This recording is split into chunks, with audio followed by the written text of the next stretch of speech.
नमस्कार। राजस्थान में सियासी घमासान एक बार फिर बढ़ गया है। पूर्व उप मुख्यमंत्री और कांग्रेस के वरिष्ठ नेता सचिन पायलट खम ठोक कर मुख्यमंत्री अशोक गहलोत के खिलाफ मैदान में आ गए हैं। वो ऐसा पहले भी कर चुके हैं, लेकिन इस बार एक नई बात है। वो ये कि पायलट ने निशाने पर गहलोत के साथ साथ भाजपा की वरिष्ठ नेत्री और राज्य की पूर्व मुख्यमंत्री वसुंधरा राजे को भी निशाने पर ले लिया है। ये दिलचस्प मोड़ है।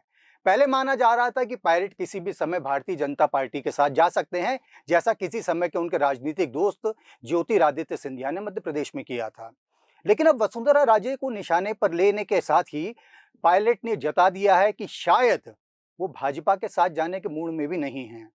और दिलचस्प बात यह है कि उन्हें इस मुहिम में राष्ट्रीय लोकतांत्रिक पार्टी और बहुजन समाज पार्टी की तरफ से समर्थन मिल रहा है। राष्ट्रीय लोकतांत्रिक पार्टी के सांसद हनुमान बेनीवाल ने साफ कहा है कि यदि पायलट उनकी पार्टी में आना चाहें तो उनके लिए दरवाजे खुले हुए हैं। यही बात बहुजन समाज पार्टी ने भी कही है।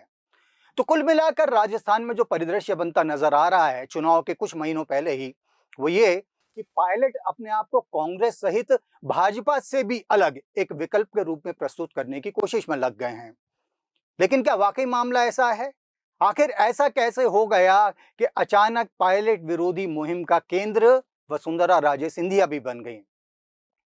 सिंधिया के लिए ये बात किसी से छिपी नहीं है कि पिछले बार जब वो राज्य की मुख्यमंत्री बनी थी, उसके पहले पहले राज्य में उनका कुछ विरोध हुआ था, जिसके चलते उनके समर्थक विधायकों ने इस्तीफे तक की धमकी दे दी थी और भारतीय जनता पार्टी को सिंधिया वसुंधरा राजे के सामने झुकना पड़ा था और उन्हें मुख्यमंत्री बनाना पड़ा था। यहाँ एक बात और दिलचस्प है, वो ये कि जिस समय पिछली बार सचिन पायलट ने बगावती तेवर अपनाए थे, अपने विधायकों को लेकर वो अज्ञात स्थल पर जाने वाले थे, तब ये कहा जा रहा था कि उनकी इस मुहिम की सूचना वसुंधरा राजे ने ही अशोक गहलोत को दी थी, जिसके चलते कांग्रेस ने समय रहते डैमेज कंट्रोल कर लिया और पायलट को मुंह की खानी पड़ी थी। उप मुख्यमंत्री पद हाथ से गया और पार्टी में बड़ी शर्मनाक स्थिति में उनको वापस आना पड़ा था। इसके बाद से भारत जोड़ो यात्रा के दौरान माना जा रहा था कि कांग्रेस नेतृत्व राजस्थान को लेकर कोई फैसला लेगा, लेकिन कल पायलट ने जिस समय अशोक गहलोत सरकार के खिलाफ धरने की चेतावनी दी, उसके तुरंत बाद जयराम रमेश ने दिल्ली में एक बयान जारी करके जिस तरीके से अशोक गहलोत की तारीफ की, उससे साफ जाहिर है कि पायलट इस बार भी अपने सियासी मंसूबों में सफल नहीं हो रहे, यानी मुख्यमंत्री पद की तरफ बढ़ने की उनकी संभावनाएं अब भी बहुत कमजोर बनी हुई हैं। तो अब राजस्थान में क्या होता दिख रहा है? आम आदमी पार्टी और राष्ट्रीय लोकतांत्रिक पार्टी के साथ साथ एक बहुत बड़ा फैक्टर यह है कि वहां पर आम आदमी पार्टी भी इस बार चुनाव लड़ने जा रही है। पंजाब में सरकार बनाने के बाद से अरविंद केजरीवाल की इस पार्टी ने अपने राजनीतिक वजन में बहुत ज्यादा इजाफा किया है। इसके चलते ये माना जा रहा है कि राजस्थान में भी केजरीवाल की पार्टी भारतीय जनता पार्टी सहित कांग्रेस को कड़ी टक्कर दे सकती है। ऐसे में यदि पायलट को इन तीन दलों का साथ मिल जाता है, आम आदमी पार्टी, राष्ट्रीय लोकतांत्रिक पार्टी और बहुजन समाज पार्टी का, तो निश्चित रूप से वे सशक्त विकल्प बन सकते हैं। लेकिन बावजूद उसके इस बात की संभावना बहुत कम है कि इन तीन पार्टियों को मिलाकर वे अपनी सरकार बना लें। लेकिन हाँ, कम से कम एक चीज तो हो सकती है, वो ये कि पायलट कांग्रेस की संभावनाओं को बहुत हद तक कमजोर करने में सफल हो जाएं। आखिर उनकी पुरानी दुश्मनी का मामला जो ठहरा, अशोक गहलोत से लेकर अब उनकी जो नाराजगी है वो कांग्रेस आला कमान तक के लिए है, क्योंकि राहुल गांधी ने पहले पायलट के मुकाबले अशोक गहलोत का चयन कर उन्हें मुख्यमंत्री बनवाया।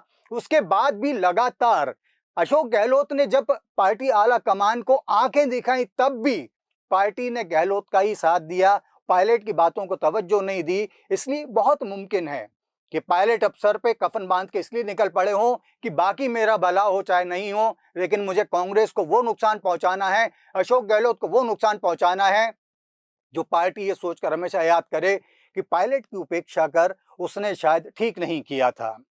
वसुंधरा राजे सिंधिया के लिए भी मुश्किलें बढ़ती नजर आ रही हैं।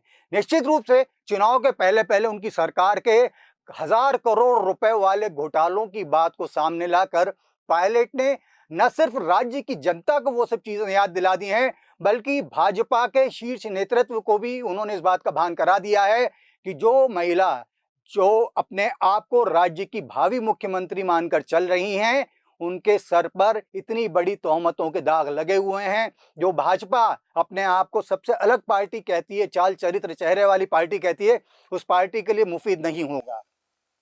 तो एक तरफ पायलट के निशाने पर अशोक गहलोत हैं, दूसरी तरफ वसुंधरा राजे सिंधिया और तीसरी तरफ वो 3 राजनीतिक दल जिन्होंने पायलट के लिए अपने कदम आगे बढ़ाने के संकेत दिए। हालांकि आम आदमी पार्टी ने अभी इस पर चुप भी साध के रखी है, लेकिन अरविंद केजरीवाल की जिस तरह की पॉलिटिक्स और राजस्थान में जिस तरीके से उन्हें अपनी पार्टी के लिए जनाधार की जरूरत है, उसके लिए आवश्यक है कि उन्हें पायलट जैसे किसी व्यक्ति का साथ मिले। सब देखने वाली बात यह है कि राजस्थान के इस रण में आगे क्या होगा। बाकी तो अभी जो नजर आ रहा है वो ये है कि पायलट जो अपने आप को इस बात के लिए आगे करके चल पड़े हैं कि मेरा फायदा हो चाहे नहीं हो, लेकिन अब मैं दूसरों का नुकसान करने में कोई हिचक नहीं रखूंगा। राजनीति शायद इसको ही कहते हैं। आपसे फिर मुलाकात होगी। नमस्कार।